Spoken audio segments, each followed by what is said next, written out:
Welcome to another edition of Economic Update. This is your host, Patrick Varela.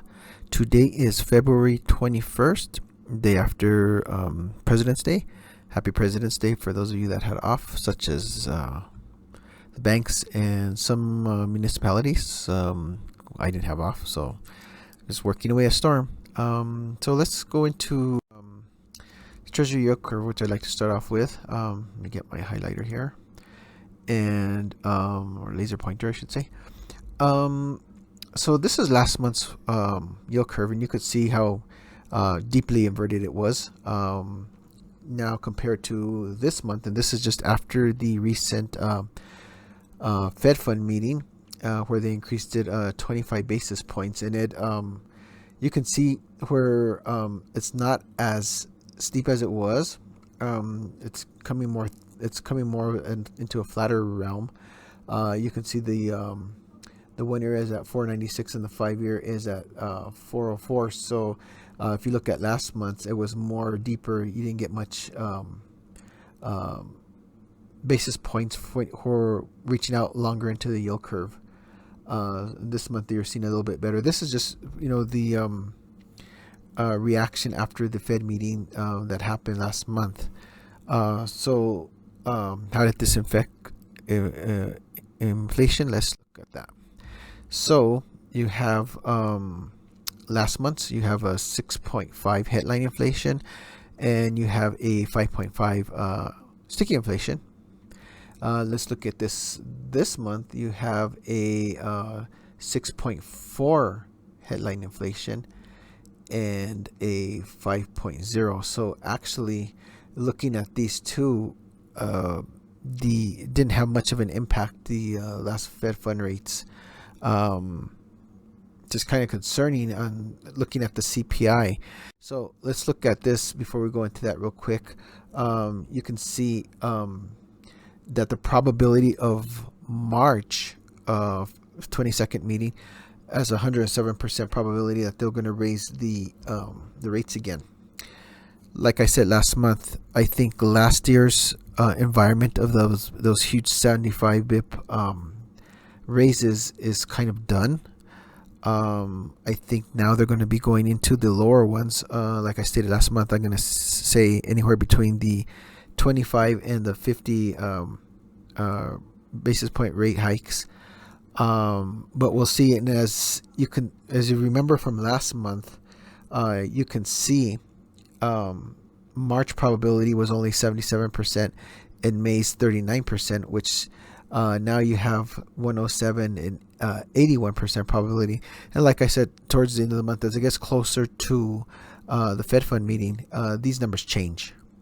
So right now, that's what we're looking at as the probabilities of a rate hike. Looking from what just happened and pretty much no impact on the inflation, I'm going to say that they're probably going to look more into the half point of a raise instead of the quarter. As like I said, it didn't do anything really in the market. It's kind of disappointing. And actually, I'll go over this shortly, but it actually inflated in some areas. So let's look here at the aggregated bond market, and from last month to this month, you can see it's been steadily rising. It has its ebbs and flows, of course. It always has a setback at one point of the month. As you can see, in every month it has a setback. We had a setback here about a week and a half ago, but for the most part you can see that the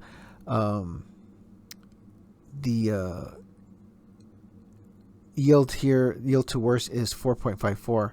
So it's been slowly, gradually inclining from last year's big decline, which kind of trended along with the market indexes as well, which is usually opposite when one zigs, one zags.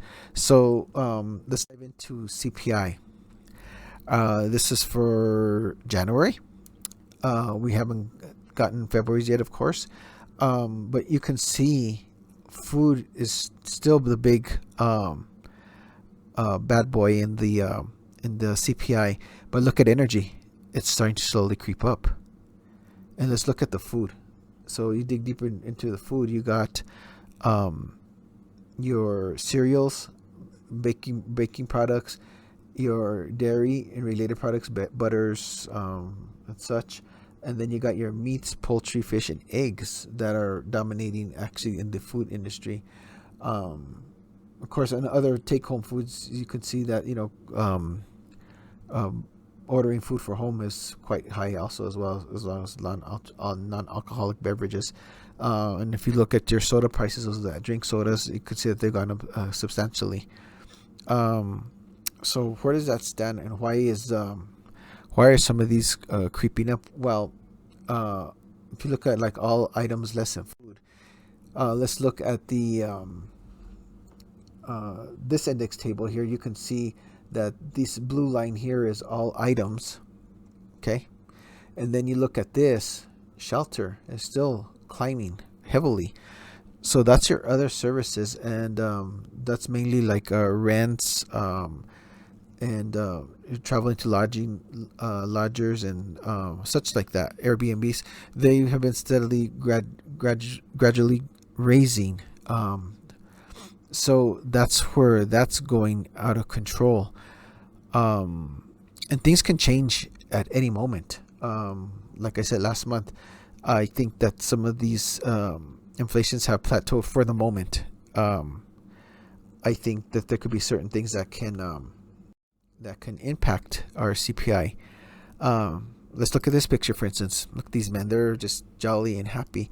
That's your Chinese leader, Ching, Chin Ping Yung, or whatever his name is.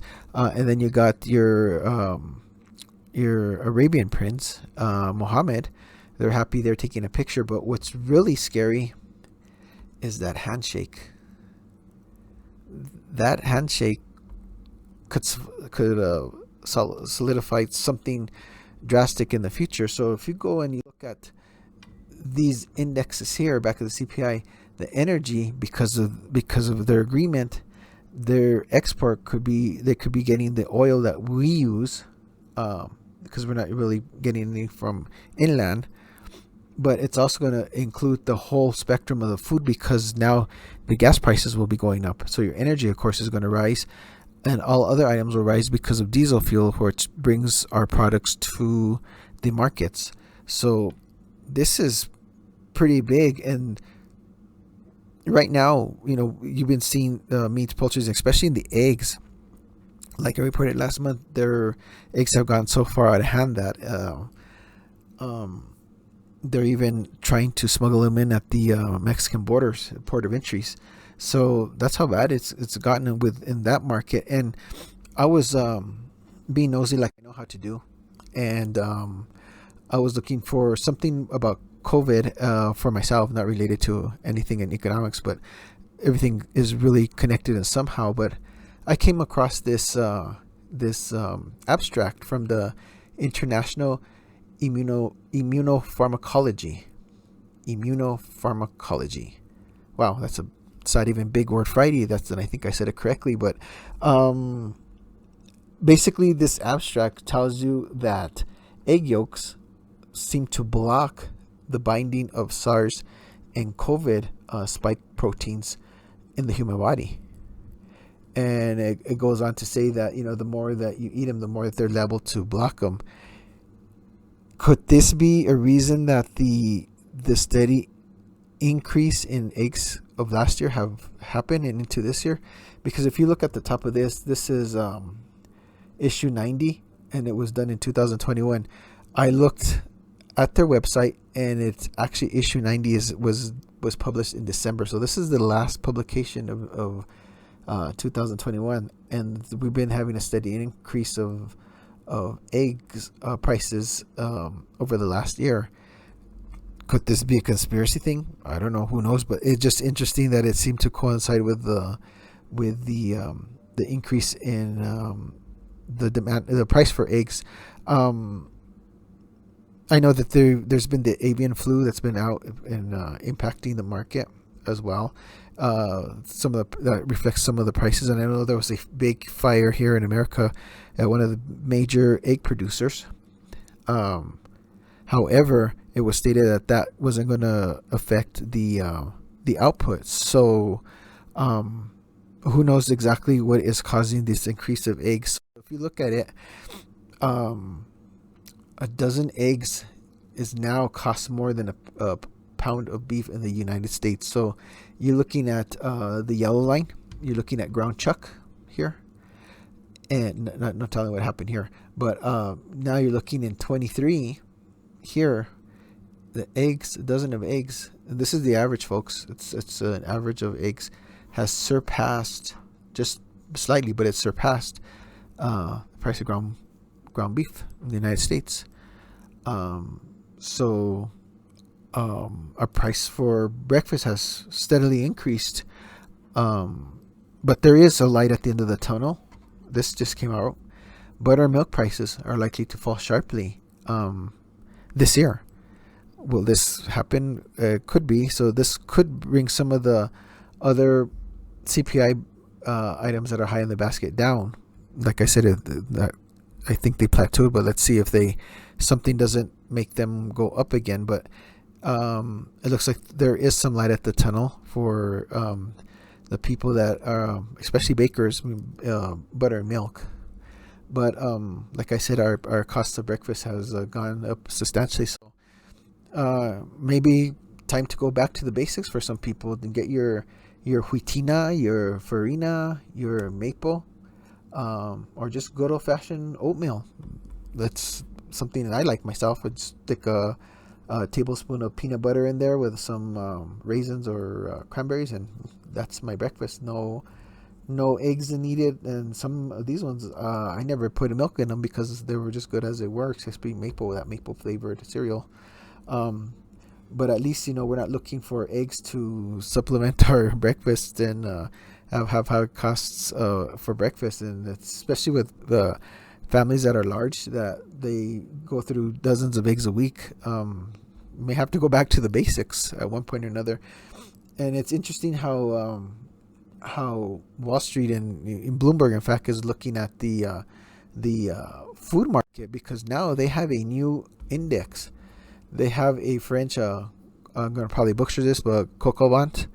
I'm not French, but I think that's how it's pronounced. That's when I've gone to restaurants, that's what they say it.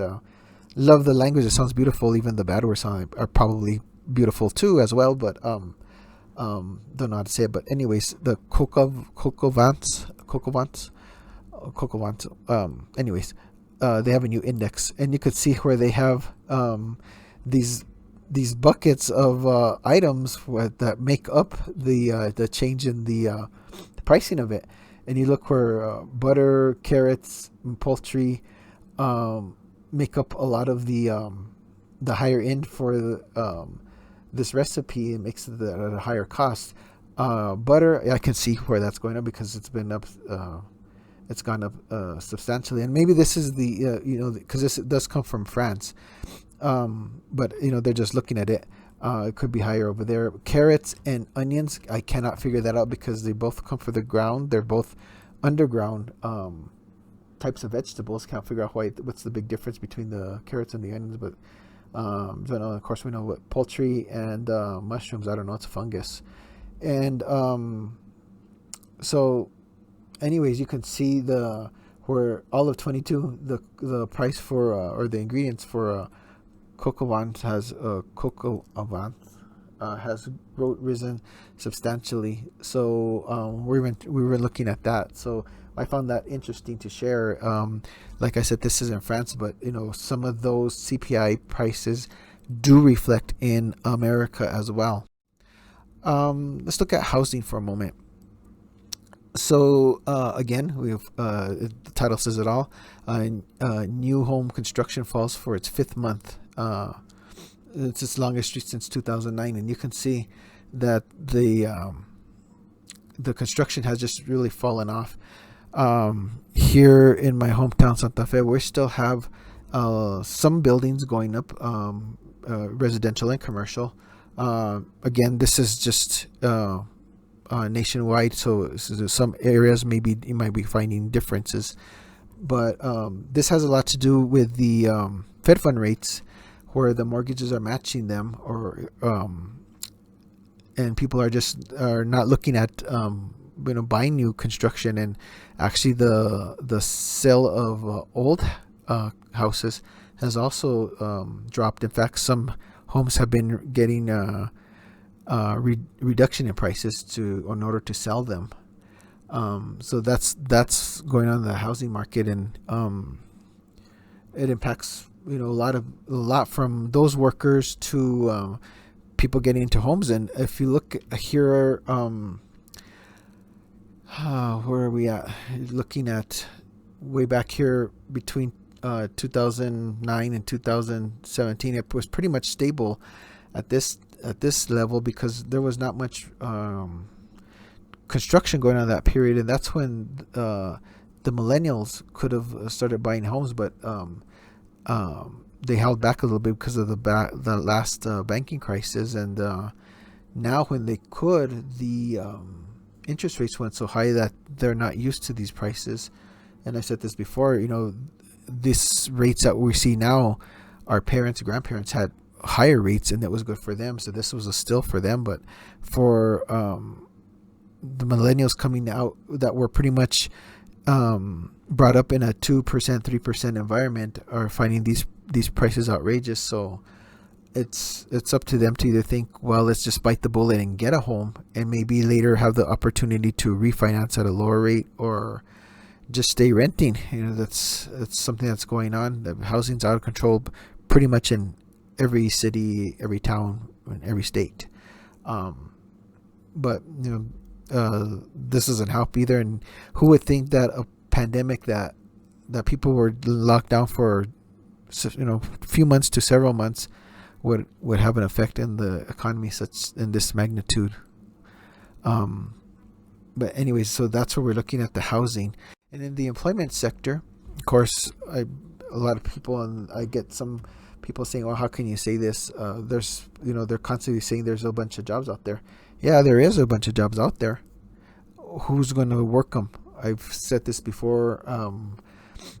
The participation is way down here. That means the people that are actually willing to go to work and stay in work. And you can see it was steadily declining since the last recession here. It's just steadily declining. It kind of evened out in 13, and who knows where that decline came from. Some of it, again, were different baby boomers at different ages, retiring out, getting out of the workforce, and taking over. The newer ones, the younger baby boomers, probably left their jobs around 2020 during the pandemic, so they didn't return. So that's where the decline came from. But what are people doing now to sustain themselves? I have no idea. And a lot of them are resorting the internet for different types of income. So that's the problem here, where I believe the Fed funds will remain high for a while. Who's to say what the outcome is going to be? Wish we all had a crystal ball. But anyway, some of our inflation takeaways are CPI still remains high, obviously. The food prices are on the rise. Jobs are up, like I just stated a while ago, but the participation is down. And then the cooling of the housing market and the buildings also are cooling out, of course, because the Fed fund rates have risen, the borrowing rates. So as those rise, the less people are likely to refinance or even buy a home. And of course, our Fed hike in January was almost ineffective. They tried that 25 basis points. That's where I thought they were going to stay between 25 and 50 for a while. Obviously, 25 basis points didn't do anything. So I believe that maybe it's 50 basis points is going to be in store. But, after all, the Feds are looking for that soft landing and ways to get us to that point. But there could be differences. You see these articles. The Fed can't reach 2% CPI without crushing the economy. That's scary, but this happened back in the 70s to 80s, where the inflation was out of control, and they raised the rates so high that it bypassed. We had a hard landing, of course, and those are results. But I think those Feds are looking for a way to get us to that soft landing. But many people say it's not going to happen. I personally think, like I've said before, we're in the recession environment. I just think it's choppy. I think it's going to be in sector per sector, and the duration is going to be long. And that's just my take on it. We'll see it for a while, until things start to level out. And I think it's going to be a lot of experimenting, because back in the day it was we had just gone off the gold standard in the 70s. We had the Feds, and at that time, and I think they were just figuring out get a good grip on the economy at that time. We've already been in the off the gold standard for so long, so I think it's going to be what my mother says, golpes. You hit yourself in the head several times until you can figure out how we're going to be at a point where we're all good and reach that target of the 2% CPI. So, yep, there's my girlfriend right there throwing her money out, throwing my money out. So where are we putting our money out now in this area, in this environment? So again, we'll look at our dot plot. I always kind of look at this and gauge off of that. I went over this last month because this just had come out in December. So we're looking, and we're seeing that they're thinking the median is going to be over 5% for 2023 on Fed fund rates, 24 at a little above 4, and 25 above 3%, and longer all the way down to 2.5. And that's I guess the Fed's soft spot here, or I guess a sweet spot, I should say, more. And that's also where they like to see the CPI around that 2% area. So they're thinking after 25 they'll get to that point, so it's slowly going to come down. But again, you still have that Fed governor that thinks it's going to be above 550. He thought it was going to be high last year, and we ended up the year at this point. So I think this guy knows something that we don't know. So we'll see how that pans out. So again, this is just an Excel graphs with that Fed fund dot plot. So investing up the height of the yield curve, coming down, you want to start to capture those longer paper or longer investments till they mature, for cash flow purposes, so you can anchor those higher interest rates in these two areas as it comes down. And still, if you get bullets, say you get a 5-year bullet in 24 when it's coming down, well, you're still going to get that higher interest rate in 2029 that you did in 24, even when the interest rates are down, because it's a bullet and it'll never get called. So these are areas you can do. It could be some strategy, something you may think about. You may think of something different. This is just what I saying we're doing. It's not necessarily the best, for some municipalities or for some people, but this is what we're looking at.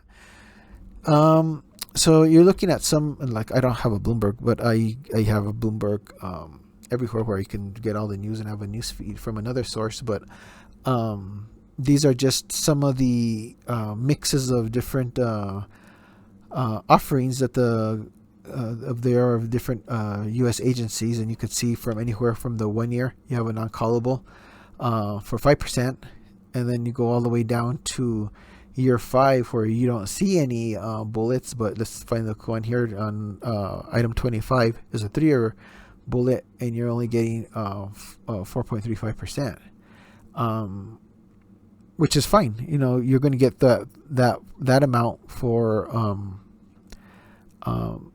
3 years, opposed to 5% you're going to get for 1 year. So again, there's no magic formula, no key. It depends if you're looking for cash flow. A lot of people are loading up in the front. If you're looking for yield, you're looking at the back, and so you're looking at some of these discounts here that are lower. You get they're below. There's a discount, so you're looking at your coupon is 4.625, and then you got your yield to maturity at 4.67. So that's where you can benefit on your yield. But again, the strategies, everybody has their own strategy, and like I said, there's no wrong way and there's no right way. What I'm doing is I'm doing a mix in my operational portfolio, which by state statute here in New Mexico, we can go out to 5 years, and I have that is pretty much loaded with a mix of bullets and callables. But in my core, which I can go all the way out to 10 years, I'm looking at more of discounts for the yield, because some of the time those yields are fantastic, and we don't need the cash flow. So it's better to, in my opinion, it's better for us to go for that yield. But again, we don't just go for that. We do have a mix in there, but it does seem to work out for us and our methodology. So that's what we're doing. These are some investing strategies. Investing in short-term treasuries or short-term notes. CP is always a good investment, especially now in these rising investments. CP going out to 120 days max. You can get shorter ones to match the Fed meetings when they increase them. So as one matures, you're getting the next CP at the new interest. So this is always a good way to do it. Yeah, brokered CDs, 6 months to 5 year, non-callable. 1 to 3 year fixed incomes with or without call options to include short-term steppers. And 3 to 5 year bullets to anchor the high interest, like I stated earlier. You're capturing that way you get that bigger yield for a longer duration. So that's about it. Coming to you from Santa Fe, where it's actually warm. We went through a couple of actually about a week of really cold conditions, probably between 5 degrees and I think the max was maybe 27 degrees, which may be normal for people, but for us that are in high desert, it was really cold. So everybody, I'm just wishing you well, and take care, and we'll see you next month. Have a great one.